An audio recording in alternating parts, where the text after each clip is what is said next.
Knowing Christ. Philippians 3:10 says, I want to know Christ.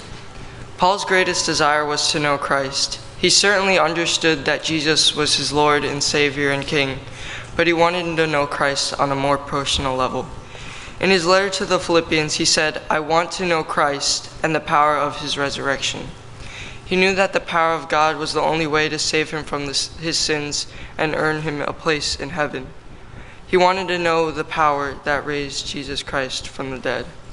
Paul also said to the Roman church, I find myself doing the very thing that I hate. Paul's search for and desire for the power of the resurrection meant that he desired to know the power that would keep him from sinning. Paul knew that it took the power of God to overcome sin. The power that raised Jesus is the power that every believer can take hold and overcome sin. Secondly, Paul said, I want to know Christ and the fellowship of his sufferings. Paul understood that we are not willing to experience suffering.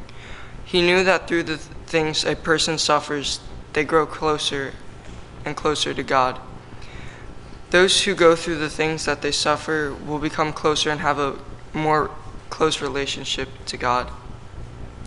When a person is disturbed or uncomfortable, they usually begin a search for peace or satisfaction, which can be found in God.